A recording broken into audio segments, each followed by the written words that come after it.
యోహాను సువార్త 4వ అధ్యాయం 4-5 వచనాలు. ఆయన సమరయ మార్గమున వెళ్ళవలసి వచ్చిన కనుక యాకోబు తన కుమారుడైన యేసేపుకి ఇచ్చిన భూమి దగ్గర ఉన్న సమరయలోని సుకార్ అను ఒక ఊరికి వచ్చును. 4వ వచనం, ఆయన సమరయ మార్గమున వెళ్ళవలసి వచ్చును అని వాక్యం సెలవిస్తుంది. మరి ఈ యొక్క విషయాన్ని, ఈ సంఘటనని కేవలము యోహాను భక్తుడు మాత్రమే రాస్తాడు. 4 సువార్తలు మనకు తెలుసు. యోహాను మనందరికీ తెలిసిన రీతిగా చాలా ప్రత్యేకమైన వాడు, చాలా విలక్షణమైనటువంటి వాడు. యేసుని వెంబడించినటువంటి 12 మందిలో మనం చూసినట్లయితే యేసును చివరి వరకు, శిలువ మరణం వరకు వెంబడించినటువంటి అత్యంత ప్రియమైనటువంటి శిష్యుడు. మరి ఆయన వెంబడిస్తున్న మనందరం కూడా అలాగుండాలన్నది దేవుని యొక్క ఉద్దేశము. అయితే ఆయన ఈ యొక్క స్త్రీతో ఆ సమరయ గ్రామంలో, లేకపోతే సమరయ ప్రాంతంలో సుకార్ అనేటువంటి పట్టణంలో ఒక స్త్రీతో జరిగినటువంటి సంభాషణ ఇక్కడ మాట్లాడుతున్నాడు. అయితే దాని గురించి నేను మాట్లాడటం లేదు, కానీ సమరయ లేకపోతే సమరయ గురించి ఇదేమో మీతో కొన్ని విషయాలు దేవుని యొక్క వాక్యం నుండి పంచుకోవాలని ఆశపడుతున్నాను. వాస్తవంగా నిన్న దేవుని యొక్క వాక్యం సిద్ధపడదామని కూర్చున్నప్పుడు అనుకోకుండా పరిశుద్ధాత్మ దేవుడు సమరయ అనేటువంటి ఆ యొక్క మాటను నా యొక్క మనసులోకి దేవుడు తీసుకొచ్చాడు. దాని మీద ఇది మన కొన్ని మాటలు మీతో పంచుకోవాలని ఇష్టపడుతున్నాను. దేవుని బిడ్డలారా, ఇక చూడండి, యేసయ్య సమరయ మార్గమున వెళ్ళవలసి వచ్చిన వాక్యం సెలవిస్తుంది. ఈ సమరయులు వాస్తవంగా సమరయులు మిశ్రమ సంతానము, మిశ్రమ జనాంగము. ఈ సమరయులు వీరిని యూదులు అంటరాని వారిగా చూసేటువంటి వారు. సమరయుల గురించి మనం గమనించినట్లయితే చిన్నగా కొంచెం విషయం కొంత వీరి చరిత్ర చెప్పి నేను ముందుకు వెళతాను. ఇశ్రాయేల్ 10 గోత్రాల ఇశ్రాయేలుని అష్షూరు రాజు అయినటువంటి షల్మనేసర్ అనేటువంటి వ్యక్తి వాళ్ళని చెరగా తీసుకుని వెళ్లిపోయాడు. అష్షూరు దేశానికి చెరగా తీసుకుని వెళ్లిపోయే సమయంలో ఏం చేస్తారంటే ఇశ్రాయేలులో కొంతమందిని అక్కడ వృద్ధులను, పెద్దలు, కొంతమంది అక్కడ విడిచిపెట్టి వెళ్లిపోయాడు. అయితే వెళ్లిపోయిన తర్వాత ఈ యొక్క అష్షూరీయులు ఏం చేస్తారంటే అక్కడున్నటువంటి మిగిలినటువంటి ఇశ్రాయేలుని వారి వివాహం చేసుకున్నారు. వారి వివాహం చేసుకుని వారితో కలిగినటువంటి సంతానము సమరయులు. అందుకనే ఈ యొక్క స్వచ్ఛమైనటువంటి యూదుడు ఎవరు కూడా సమరయులతో కలవడానికి ఇష్టపడరు. మరి అలాంటి సమరయ పట్టణానికి ఇక్కడ ఏమని యోహాను భక్తులు అంటున్నాడంటే యేసు వెళ్ళవలసి వచ్చినంటున్నాడు. అంటే అర్థమేంటి? యేసు వెళ్ళవలసిన ప్రాంతం కాదు, అది యూదులు వెళ్లేటువంటి ప్రాంతం కాదు, రబ్బునీలు వెళ్లేటువంటి ప్రాంతం కాదు. అయినప్పటికీ యేసు వెళ్ళవలసి వచ్చును. ఎందుకు వెళ్ళవలసి వచ్చింది? యేసయ్య ఈ లోకానికి వచ్చిన అందరి కొరకు, అందరూ రక్షణార్థమై ఆయన ప్రాణం పెట్టడానికి ఈ లోకానికి వచ్చాడు. ఆ దినాల్లో ఉన్నటువంటి మత పెద్దలు, ఆ దినాల్లో ఉన్నటువంటి యూదులు ఏం చేస్తారంటే కొన్ని గీతలు గీస్తారు, ఈ గీత దాటి మీరు వెళ్ళకూడదని.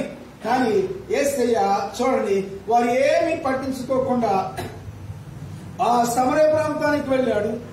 మెట్ట మధ్యాహ్నం వెళ్ళాడు. అది వాస్తవంగా రబ్బునీయుడు స్త్రీతో మాట్లాడకూడదు, రబ్బి మరి ఆయన మధ్యాహ్నం స్త్రీతో మాట్లాడి ఆమెను రక్షణకు నడిపించినట్లు దేవుని యొక్క వాక్యంలో మనం చూస్తున్నాం. ప్రియదేవులారా, మరి ఈ యొక్క వెలివేయమైనటువంటి జనాంగము, బహిష్కరించబడినటువంటి జనాంగం నుంచి, సమరయ నుంచి ఇదిన మనం నేర్చుకునేటువంటి కొన్ని విషయాలు దేవుని యొక్క వాక్యములో మనం చూసుకున్నాం. ఈ సమరయులు వాస్తవంగా యూదుల చేత వెలివేయబడ్డప్పటికి కూడా ఇక్కడ ఆ స్త్రీ యేసయ్య దగ్గరికి వచ్చి యేసయ్య మెస్సయ్య అని ఒప్పించబడ్డప్పుడు ఆమె ఏం చేసిందంటే ఆమె వెళ్లి సువార్త ప్రకటించినప్పుడు వారందరూ కూడా, వారు అనేక మంది ఏం చేశారు?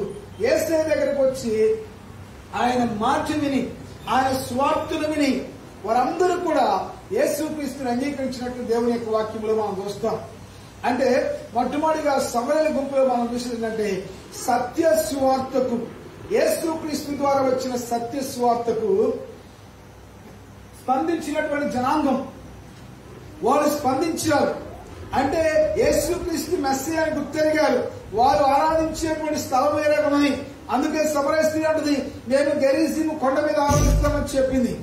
మరి ఇప్పుడు యేసయ్య వచ్చి ఇదిగో నేనే మెస్సీయని చెప్పినప్పుడు ఆమె అంగీకరించడమే కాకుండా ఆమె వెళ్లి అనేక మందిని ప్రభు యొద్దకి తీసుకుని వచ్చినట్లు మనం చూస్తాం. దేవుని బిడ్డలారా, సత్యవాక్య విధానాలలో వినబడుతుంది. యేసుక్రీస్తునికి వచ్చినటువంటి వాక్య విధానాలు వినబడుతుంది. ఇక్కడే కాదు, వారు అంటరాని వారు చూడండి, యేసయ్య బ్రతుకున్న దినాలలో యూదుల కొరకే యేసయ్య వచ్చాడు. యూదా జాతిలోనే పుట్టాడు. అయినప్పటికీ యూదులు ఆ దినాల్లో ఉన్నటువంటి చాలా మంది యూదులు యేసయ్యని మెస్సీగా అంగీకరించరా. యేసయ్య ఇదిగో నేను మెస్సీగా వచ్చాడంటే యేసయ్యగా అంగీకరించలేదు. కానీ ఎవరైతే ఏ జనాంగం అయితే వెలువయబడదో ఆ జనాంగమైనటువంటి సమరయులు యేసయ్య దగ్గరికి వచ్చి ఇదిగో నేను మెస్సీయని చెప్పినప్పుడు వారు సత్య వాక్యానికి అనగా మెస్సయ్య మాటలకు స్పందించి ఆయన విశ్వాసం ఇచ్చినట్లు మనం చూస్తాం. ఇదే విధంగా అపోస్తలుల కార్యక్రమంలో కూడా మనం గమనించినట్లయితే ఆ యొక్క ఫిలిప్పు సమరయ పట్టణానికి వెళ్ళినప్పుడు అక్కడ ఏం చేశారంటే ఆయన స్వార్థ ప్రకటించినప్పుడంట అనేకులు విశ్వసించినప్పుడు ఆ పట్టణంలో మిగుల సంతోషం కలిగినట్లు దేవుని వాక్యం సెలవిస్తుంది. దేవుని బిడ్డలారా, ఎవరైతే వెలివేయబడ్డారో యూదుల చేత వారు యేసయ్య దగ్గరకు వచ్చి వారి హృదయాన్ని తెరిచి ఏం చేస్తారంటే ఇదిగో యేసయ్య మెస్సయ్యని అంగీకరించి ఆయన విశ్వాసం ఇచ్చాడు.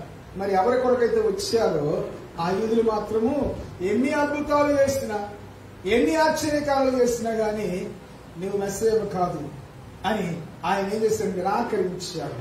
దేవుని బిడ్డలారా, వీరిలో ఉన్నటువంటి మొట్టమొదటి లక్ష్యం ఏంటంటే సత్యాన్ని అంగీకరించేవారు, సత్యాన్ని అంగీకరించి దానిని విశ్వాసం ఉంచినటువంటి వారు. మరి విశ్వాసం ఉంచడమే కాదు, సమరయ స్త్రీని మనం చూసినట్లయితే ఆమె వెళ్లి ఏమని చెప్తుంది తెలుసా, ఆ గ్రామస్తులకు వెళ్లి అప్పటి వరకు ఆమె చేస్తున్న పనిని బట్టి ఆమె కూడా వెలివేయబడే స్థితిలో ఉన్నది. కానీ ఆమె ఆ కుండని వదిలి యేసుని మెస్సీగా అంగీకరించి ఆ గ్రామంలోకి వెళ్లిన తర్వాత అంతకు మునుపు ఈమెను అంటరాంగాలుగా చూసేవారు. ఇప్పుడైతే ఆమె వెళ్ళంటుంది, ఇదిగో నేను చేసినవన్నీ నాతో చెప్పిన వాడిని మీరు వచ్చి చూడి ఆయన మెస్సీయే కాదన్నప్పుడు అన్ని ఇదిగో ఈ మెస్సీ యూదుల కొరకు వచ్చాడు కదా, మన కొరకు రాలేదు కదా అని వారు అనుకోకుండా ఏం చేశారంటే ఇదిగో ఈమె మెస్సీ అని గుర్తెరిగింది, ఈమె మెస్సీ అని వాళ్ళు చెప్తున్నారు కాబట్టి ఏం చేస్తామంటే వెళ్ళి చూద్దామని వచ్చి చూసి వారందరూ కూడా విశ్వసించినట్లు దేవుని యొక్క వాక్యంలో మనం గమనించగలం. కనుక ఈ సమయంలో ఇక్కడ కానీ లేకపోతే అపోస్తలుల కార్యక్రమంలో మనం చూసేది ఏం తెలుసా, వీరి సత్యానికి స్పందించేటువంటి మనం చాలాసార్లు దేవుని యొక్క వాక్యాన్ని మనం వింటున్నాం. దేవుని యొక్క వాక్యాన్ని మనం అంగీకరిస్తున్నామా, యేసుక్రీస్తుగా ఉన్నటువంటి వాక్య ప్రకారం మనం జీవిస్తున్నామా లేదన్నది చాలా ప్రాముఖ్యం. ఈ సమయంలో ఉన్నటువంటి ఒక మంచి లక్షణము మొట్టమొదటి ఏంటంటే వారి సత్యవాక్యాన్ని వినడమే కాకుండా దానికి విధేయత చూపించి అంగీకరించారు. అక్కడ సమరయ పట్టణంలో మనం చూసినట్లయితే అపోస్తలుల కార్యక్రమంలో వారంట మిగుల పట్టణమంతా సంతోషించింది. తెలుసా, రక్షణ సువార్త ఎక్కడికి వెళుతుందో అక్కడ సంతోషం కలుగుతుంది, అక్కడ చీకటి పారద్రోలబడుతుంది, అక్కడ వెలుగుంటుంది యేసుక్రీస్తు ద్వారా.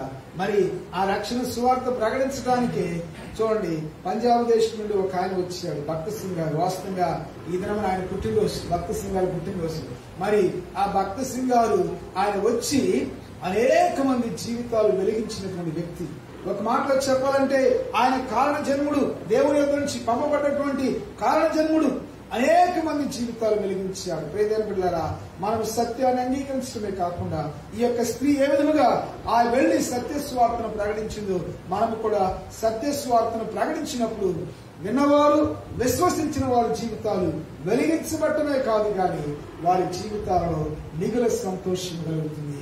ఆ తర్వాత రండి లూకాసు వార్త, అందరూ కూడా బైబిల్ వారు అందరూ తెరవండి. లూకాసు వార్త 17వ అధ్యాయం. లూకాసు వార్త 17వ అధ్యాయంలో ఇక్కడ మనము ఒక సమరయను మనం చూస్తాం.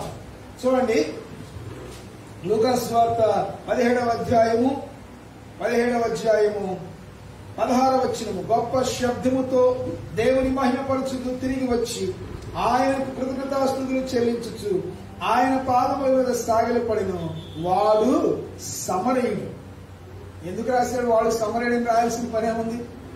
చూడండి, యేసయ్య ఏం చేశాడు? 10 మందిని బాగు చేశాడు. 10 మంది కుష్ఠరోగులు యేసయ్య దగ్గరకు వచ్చారు. 10 మంది వచ్చినప్పుడు యేసయ్య ఏమంటున్నాడు? మీరు వెళ్లి యాజకునికి కనబరుచుకుని అని చెప్పాడు. మీరు వెళ్లి యాజకునికి కనబరుచుకుని అని చెప్పినప్పుడు వారు వెళుతూ ఉన్నారు. యేసయ్య మాటకు లోబడి యేసయ్య మాటను నమ్మి మనం చేయాల్సింది ప్రియదేవుని బిడ్డలారా, ఇందాక ఆశ్రమ గారు మనకు చెప్పారు, మనకు కావాల్సింది దేవుని యొక్క బిడ్డలుగా విశ్వాసము. ఈయనేంటి? ఈయన యొద్దకు మనం వస్తే ఈయనేదో చేయి వేసి ప్రార్థన చేసి లేకపోతే నూనె రాచి ప్రార్థన చేసి మనల్ని బాగు చేస్తాడేమో అనుకున్నాం. కానీ ఈయనేంటి? వెళ్లి యాజకుడిని కనపరుచుకోమంటున్నాడు. ఈయనేమి చేయలేదు, ప్రార్థన చేయలేదు, చేతులు వేయలేదు అని వారు సందేహించినారు. యేసయ్య మాటకు లోబడ్డాడు. ఇది చెప్పాడు కాబట్టి మనం చేస్తాం. జాగ్రత్తగా గమనించండి. విశ్వాసికి ఈ లోకంలో ఉన్నటువంటి ఏ వ్యక్తికైనా కానీ నిజమైన స్వస్థత ఎక్కడ తెలుసా? దేవుని యొక్క మాటకు లోబట్టంలోనే. ఆయన మాటకు లోబడితే నీకు నిజమైన స్వస్థత. అయితే అయిపోయింది. వెళుతున్నప్పుడు ఆ 10 మందిలో ఒక్కలే తిరిగి వచ్చారు. ఇక 9 మంది యేసయ్య చెప్పినట్లు యాజకుని కనబరుచుకోవడానికి వెళ్ళారేమో, కృతజ్ఞతాస్తుతులు చెల్లించడానికి వెళ్ళారేమో. బైబిల్ మాట్లాడలేదు కాబట్టి మనం కూడా మౌనం ఉండాలి. అయితే మరొక విషయం ఇక్కడ గమనించాల్సిన విషయం, దేవుడు చూడండి, అసలు యూదులు సమరయులు కలవరు. మరి ఇక్కడ ఎలా కలిశారు? యూదులు సమరయులు అంటరాని వారుగా చూస్తారు. మరి వీళ్ళందరూ కలిసి వచ్చారు. బహుశా ఏమనుకోవటం, జాగ్రత్త గమనించండి. ఏం తెలుసా? వాళ్ళకు వచ్చినటువంటి కుష్ఠరోగం వాళ్ళు ఒకటిగా చేస్తారు. ఈ రోజుల్లో మీరు చూడండి, మనకి ఎన్ని ఉన్నా కానీ కరోనా వచ్చిన తర్వాత కులము లేదు, మతము లేదు, దేశము లేదు, ఏది లేదు. అందరూ కలిసిపోయారు. అందరికి ఏ భేదము లేకుండా, ఏ భేదము లేదు, అందరూ పాపం చేసి దేవుడిని గురించి మహిళలు పొందుతున్నారు అన్నట్లు ఈ కరోనాకి ఏ భేదము లేదు. నువ్వు పెద్దవాడువైనా, చిన్నవాడువైనా, తెల్లవాడువైనా, నల్లవాడువైనా, నువ్వు పెద్ద కులంలో పుట్టినా, తక్కువ కులంలో పుట్టినా కానీ ఎలాంటి కులభేదం లేదు. ఇక్కడ కూడా నేను ఆలోచిస్తున్నప్పుడు పరిశుద్ధాత్మ నాకు ఇచ్చినటువంటి వెలిగింపు చూడండి. యూదులు వాస్తవంగా వాళ్ళ ఏదంటే వాళ్ళ వాస్తవం కూడా కట్టదు. వాళ్ళ ప్రాంతానికి వెళ్ళాలంటే ఆ ప్రాంతానికి వెళ్లకుండా ఎట్లా చేస్తారని చుట్టూ తిరిగి వెళ్తారు. మరి ఇప్పుడు కుష్ఠరోగము ఈ భయంకరమైన, అప్పట్లో అది మహమ్మారి. ఈ రోజుల్లో కరోనా ఎలాగ మహమ్మారో, కరోనా కనీసం ఏముంది చెప్పండి? మందు ఉంది, కానీ కుష్ఠరోగానికి మందు లేదు. మరి అలాంటి ప్రాణాంతికమైనటువంటి కుష్ఠరోగం వచ్చినప్పుడు వీళ్ళు అనుకుని ఉంటారు, అరే మనం ఎటు సరిపోబోతున్నాం, మనకు కులాలు ఎందుకు, మనకి అంటరానితనం ఎందుకు? ప్రియదేవుని బిడ్డలారా, జాగ్రత్తగా గమనించండి. మనము కూడా అలాగూ ఉండాలి. యేసయ్య రక్తములో కడుగబడ్డటువంటి మనం యేసుక్రీస్తు రక్తములో కడగబట్టమే కాదు, మన పాపాలు మాత్రమే కాదు, మన కులము, మన మతం అన్ని కూడా కడిగివేయబడ్డాయి. మనందరము కూడా ఎవరైతే యేసుక్రీస్తునందు విశ్వాసం నుంచి ఆయన అంగీకరిస్తారో వారందరూ కూడా ఎవరంటే క్రైస్తవులు. ఒకసారి ఒక ఆయన నన్ను తెలియగలిగాడు, అడిగాడు, అయ్యా తెలివిగా నా యొక్క కులం తెలుసుకోవడానికి తెలియగలిగాడు. అయ్యా మీరు 2, 3 అన్నారు. నేను అన్నాను, నేను 2 కాదు 3 కాదు, నేను 4 చెప్పాను. నేను 4 అంటే క్రైస్తవుని చెప్పి, నేను 2 కాదు 3 కాదు, నేను 4 క్రైస్తవుని. యేసయ్య రక్తం చేత కడుగబడ్డాను నేను. 10 మందిలో కృతజ్ఞత కలిగిన వాడు ఎవరు చెప్పండి? ఒక్కడే. ఆయన కూడా ఎవరు చెప్పండి? సమరయుడు. యూదులు కాదు, యూదులకు అన్ని తెలుసు. అటు వెళ్ళుంటారు, అది వేరే విషయం. ఒకవేళ యాజకునికి కనబరుచుకొని కృతజ్ఞతాస్తుతులు చెల్లించుంటారు, అది మనకి బైబిల్లో రాయబడలేదు. ఊహాకాలంలో మనందరము సజీవులుగా ఉన్నామంటే అది దేవుని కృప. మన జీవితంలో దేవుడు కోరుతుందంటే కృతజ్ఞత. ఆయన పాపం నుండి, శాపం నుండి విడిపించుకునే కాకుండా ఈ యొక్క అనారోగ్యాల నుంచి కూడా ఆయన విడిపిస్తూ మన సజీవ లెక్కలో ఉంచుతూ ఏం చేస్తానంటే ఆయన మనల్ని ఈ యొక్క లోకంలో కొనసాగిస్తున్నాడు. అందుకని ఈ సమరయుని వలె కృతజ్ఞత కలిగి మనము జీవిస్తాం. మీకు మూడవ సమరయుడి గురించి చెప్పి నేను ముగిస్తాను. ఇది మనందరికీ తెలిసింది. చూడండి, లూకా సువార్త 10వ అధ్యాయము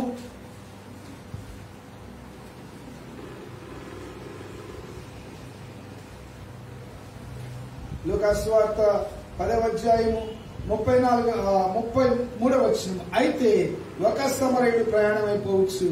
అతడు పడి ఉన్న చోటుకు వచ్చి అతనిని చూచి అతని మీద జాలిపడి దగ్గరకు పోయి నూనెయు ద్రాక్షరసం పోసి అతని గాయములు కట్టి తన వాహనం మీద ఎక్కించి కోట కూడా వాని ఇంటి తీసుకుని పోయి అతన్ని పరామర్శించాను. మంచి సమరయుడి గురించి చిన్నప్పటి నుంచి వింటా ఉన్నాను, కానీ నా 25 దాదాపుగా 24 సంవత్సరాల పరిచయం ఎప్పుడు మంచి సమరయుడి గురించి చెప్పలేదు. మరి ఈ రోజు అనుకోకుండా రాత్రి సిద్ధపడుతున్నప్పుడు దేవుడు ఈ సమరయుడిని నాకు జ్ఞాపకం తీసుకొచ్చాడు. యేసయ్య ఉపమానం చెప్పాడు. ఉపమానం అంటే అర్థం ఏంటంటే పరలోక అర్థముతో కూడిన భూ సంబంధమైన గాథ.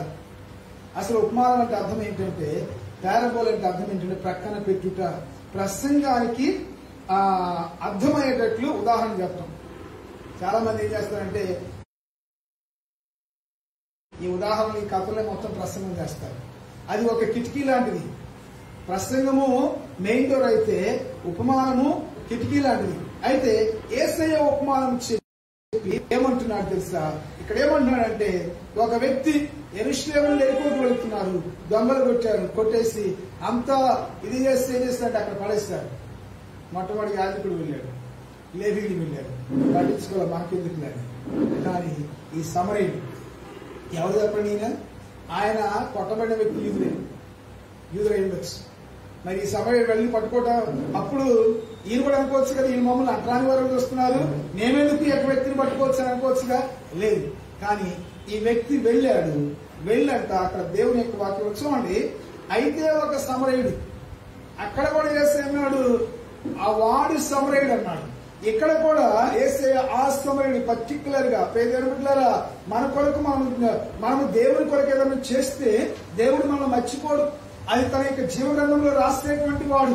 అక్కడ కృతజ్ఞత చెల్లించినందుకే ఆ సమరయుడిని, ఆ వ్యక్తిని జ్ఞాపకం చేసుకున్నాడు. ఇక్కడ కూడా ఆయన చేసిన పనిని బట్టి ఇదిగో వాడు సమరయుడు అని చెప్తున్నాడు. అయితే ఈ సమరయుడు ఏం చేస్తాడంటే, ఎవరైతే నాకెందుకు, ముందు ముఖ్యంగా ఈ వ్యక్తిని కాపాడాలి. యూదుడా సమరయుడు అనేది ప్రాముఖ్యం కాదు.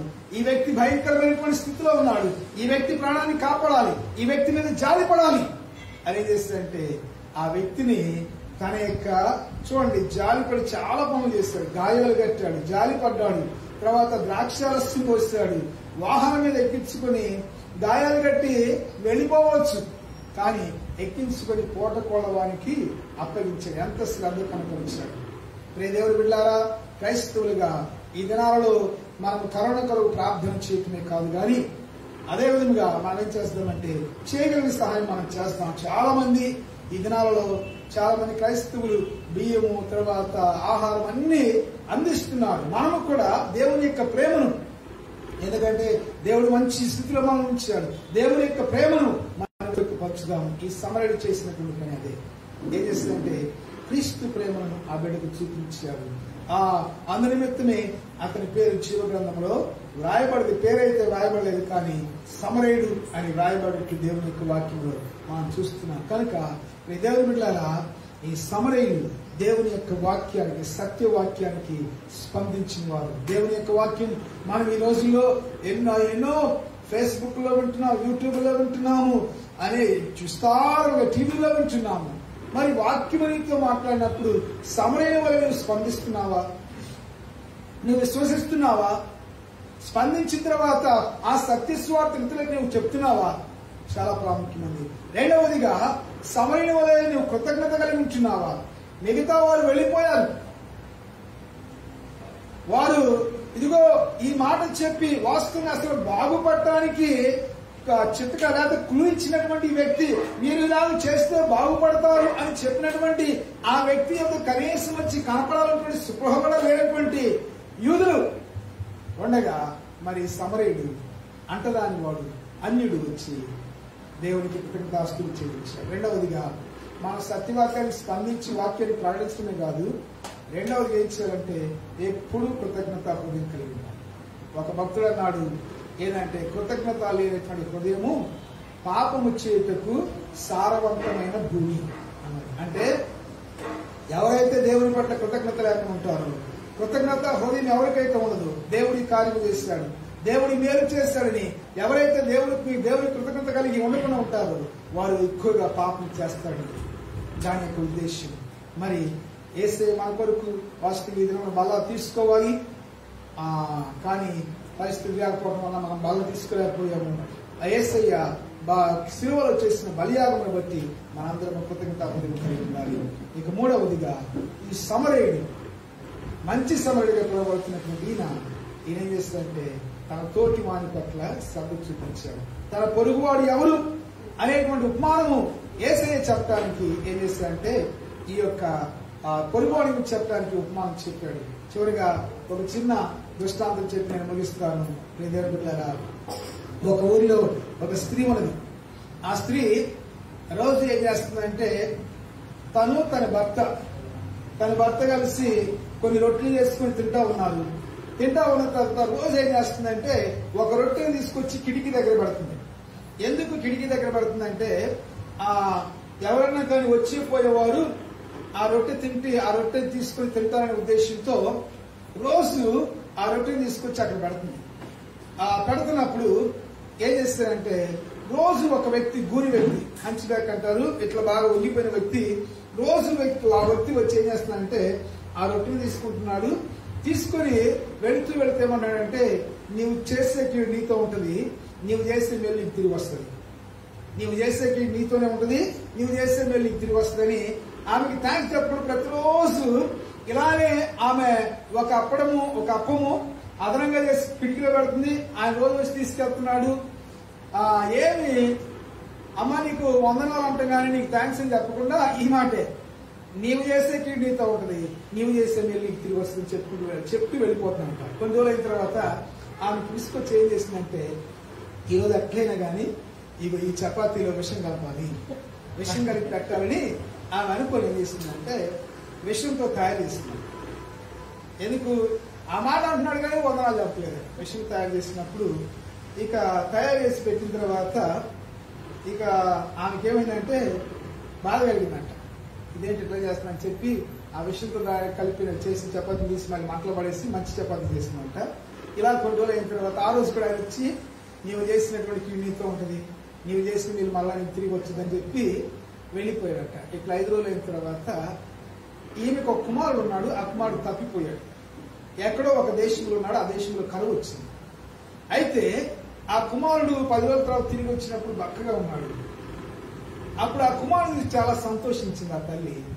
అమ్మ, అరే నువ్వు ఎలా ఉన్నావు, ఎట్లా బ్రతికావు, మరి కరువు వచ్చిందని చెప్పినావు అంటే అప్పుడు అన్నాడంట, అమ్మ నాకు తెలియదు, ఎవరో గూని అతను ఒక వ్యక్తి రోజు తీసుకొచ్చి నాకు ఒక చపాతీ ఇచ్చేవాడు, ఆ చపాతీని బట్టి నేను బ్రతికాను, ఆ చపాతీ తింటూ నేను బ్రతికాను. అప్పుడు ఒకవేళ ఆమె అనుకుంది, ఆ రోజు విషయం కలిపినట్లయితే నా కుమారుడు ఏమయ్యాడు, చనిపోయింది. కనుక ప్రియదేవులారా, మంచి సమయం వలె మన పరిధిలో మనము చేయగలిగినటువంటి మేలు మన దేవుడు మనల్ని దీవిస్తాడు. అయితే